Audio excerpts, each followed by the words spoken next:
Hello viewers, இனி நம்ம பார்க்க போறது ஒன் பீஸ் எபிசோட் 801 பார்ட் 2.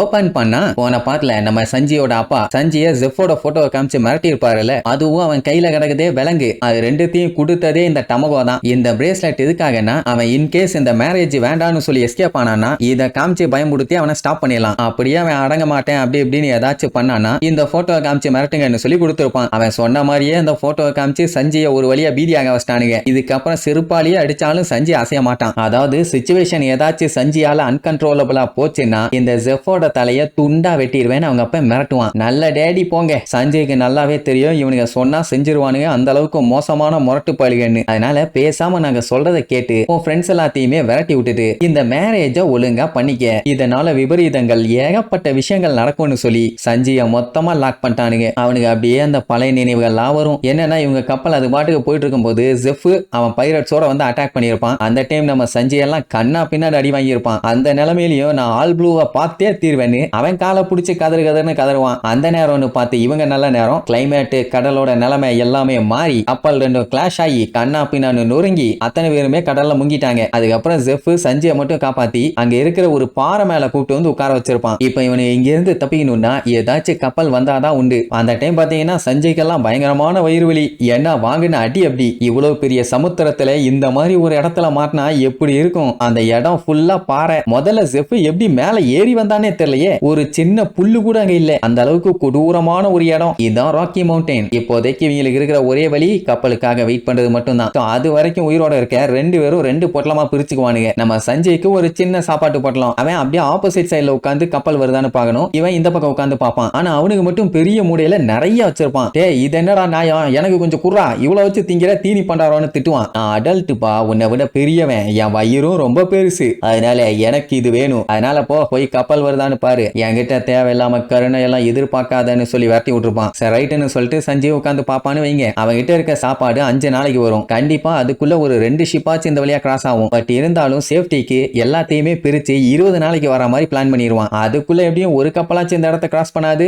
எப்படியும் பொழைச்சிடலாங்கிற நினைப்புல சந்தோஷமா அப்படியே நாள் போகுது. 25வது நாள் வரைக்கும் சாப்பாடு எழுத்துருவான். சொல்ல போனா அந்த பிரெட் எல்லாம் கெட்டே போச்சு. என்ன பண்றது, லாஸ்ட் பீஸ் ஆச்சே, தின்னுத்தான் ஆகணும். இதை விட்டா வேற வழியும் இல்ல. இதனால்தான் சஞ்சய்க்கு சாப்பாடை வேஸ்ட் பண்ணா சுத்தமா பிடிக்காது. சொல்ல போனா அந்த டைம் தான் அவனுக்கு சாப்பாடோட அருமையே தெரிஞ்சிருக்கும். அட அவன் வேலை பார்த்த கப்பல்ல செஃப் எல்லாருமே கஸ்டமர்ஸ் வச்ச மிச்ச மீதி எல்லாம் தின்னுட்டு இருப்பாங்க. ஆனா அவன் தான் திட்டிகிட்டே எடுத்து குப்பையில விட்டுவான். இதெல்லாம் திங்கிறீங்களே, அறிவு இருக்கான்னு. இப்ப பாத்தீங்களா சாப்பாடு எவ்வளவு முக்கியம்னு இப்பதான் அவனுக்கு புரியுது. அதெல்லாம் யோசிச்சு பார்த்துக்கிட்டு அழுதுகிட்டே திம்பான். சடனா என்னாச்சு, கையில இருந்த பிரெட் தண்ணிக்குள்ள வந்துடும். ஐயோ கடைசி பீஸை விட்டுட்டேன்னு சொல்லி அப்படியே ஃபீல் பண்ணிட்டே உட்காந்துருவான். அப்படியே 75வது நாள் ஆகுது. எப்படி 25ல இருந்து 75 பையன் எதுவுமே திங்கல. உடம்பெல்லாம் அப்படியே சுருங்கி போச்சு. கண்டிப்பா அந்த கெல்ட்டு பையன் செத்தாலும் செத்துருப்பான்னு சொல்லிட்டு அப்படியே போய் எட்டி பார்த்தா ஜெஃப் உட்கார்ந்துட்டு தான் இருப்பான். என்ன அந்த சாப்பாட்டு மூட்டை இன்னும் அப்படியே இருக்குது. அவ்வளவுதான் பயலுக்கு சந்தோஷம் தாங்க முடியல. கத்தியோட வந்து எனக்கு சாப்பாடு வேணும், நான் அதை திருட போறேன், எனக்கு ஒழுங்கா சாப்பாடு கூட இல்லைன்னா நான் உன்னை கொன்றுவேன், ஏன்னா இப்ப நான் சாப்பிடலன்னா செத்துருவேன்னு சொல்லிட்டு அந்த பொட்டலத்தை அப்படியே பிரிச்சு எடுப்பான். உள்ள இருந்து சாப்பாடா கொட்ட போகுதுன்னு ஆர்வத்தோட பார்த்தா ஃபுல்லா தங்கம் வைரம் வைடூரியம். இவ்வளவு தங்கம் இருந்தும் என்ன பிரயோஜனம்? உடனே ஜெஃப் திட்டுவான். ஏன்டா உன்னை ஷிப்பா பார்த்தா மட்டும்தானே இந்த பக்கம் வர சொன்னேன், ஏன் இந்த மாதிரி பண்ணிட்டு இருக்கேன்னு கேட்பான். யோ அப்ப இது சாப்பாடு இல்லையான்னு கேட்டா காசு இருந்தும் நம்ம கிட்ட சாப்பாடு இல்லைன்னு அப்படியே பேச முடியாம பேசுவான். சஞ்சய் கட்டுப்பாயை போட்டு உழுப்புன்னு உழுப்புவான். ஏன்டா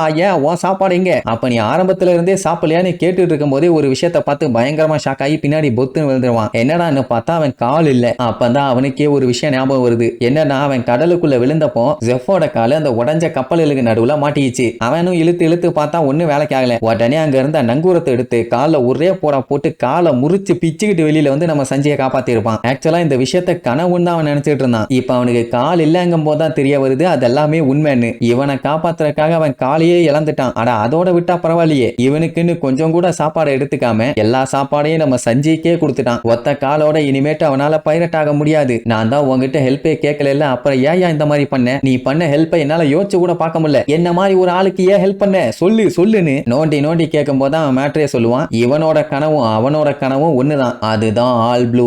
சஞ்சய் கேட்டுட்டு அப்படியே ஷாக் ஷாக் ஆயிருவான். அதுக்கப்புறம் தப்பிச்சு ஒரு ஹோட்டலும் ஆரம்பிச்சிட்டானுங்கன்னு வைங்க. அதுக்கு பேரு தான் பாரட்டி. ஆரம்பிச்சப்போ கொஞ்சம் அப்படி இப்படி தான் இருந்துச்சுன்னு வைங்க. ஏன்னா பையன் ரொம்ப சின்ன பையன், அவனை வச்சு வேலை வாங்குறதுக்குள்ள படாத பாடுபடுத்துவான். ஏன்னா அப்பதான் அவன் கொஞ்சம் கொஞ்சமா குக்கிங்க கத்துக்கிறான். என்ன எப்ப பார்த்தாலும் செஃப் கிட்ட திட்டு வாங்கி அடி வாங்குறதே அவனுக்கு வேலை. கேப் விடாம திட்டுவான்னா பாருங்களேன். அப்படியே அங்கேயே நல்ல விதமா வளர்ந்து சூப்பரா குக் பண்ண கத்துக்கிட்டான். அப்புறம் தான் ஒரு நாள் நம்ம லூஃபி வந்தான். அவனை என் ஷிப்புக்கு குக்கா வரியான்னு கூப்பிட்டவன அவனு வரேன்னு கிளம்பிட்டான். முதல்ல மாட்டேன்னு சொல்லியிருப்பான். அதுக்கப்புறம் அவனோட ட்ரீம் அச்சீவ் பண்றதுக்காக தான் வந்திருப்பான். போறப்போ எல்லாம் வீம்புக்குனே அவனை விரட்டுற மாதிரி விரட்டி இருப்பாங்க. நான் அத்தனை பேருமே சஞ்சய் நினைச்சு அவ்வளவு ஃபீல் பண்ணுவாங்க. அது எப்ப தெரியும்னா ஜெஃப் இருந்துகிட்டு உடம்ப பாத்துக்கேன்னு சொல்லும் போது தான் அவனுக்கு கஷ்டமாகும். சே நம்ம மேல அக்கறை வச்சிருக்காருன்னு. உடனே கதறி கதறி அழுது என்னை இவ்வளவு நாளா நல்லபடியா பாத்துக்கிட்டதை என்னைக்குமே நான் வாழ்க்கையில மறக்க மாட்டேன்னு அங்க ஒரு பெரிய கண்ணீர் கடலே உருவாயிருக்குன்னு வைங்க. அதுதான் அவன் கடைசியா பார்த்தது. இப்ப என்னடா நான் அந்த நல்ல மனுஷனோட போட்டோவை காமிச்சு நாளைக்கு பீஸ்ஃபுல்லா உன்னோட வெட்டிங் மட்டும் நடக்கலன்னா இந்த ஆளை நான் பீஸா வெட்டிடுவேன். அண்ட் அது மட்டும் இல்லாம இன்னைக்கு பிக் மாம் கூடயும் புட்டிங் கூடயும் நம்மளுக்கு லஞ்ச்.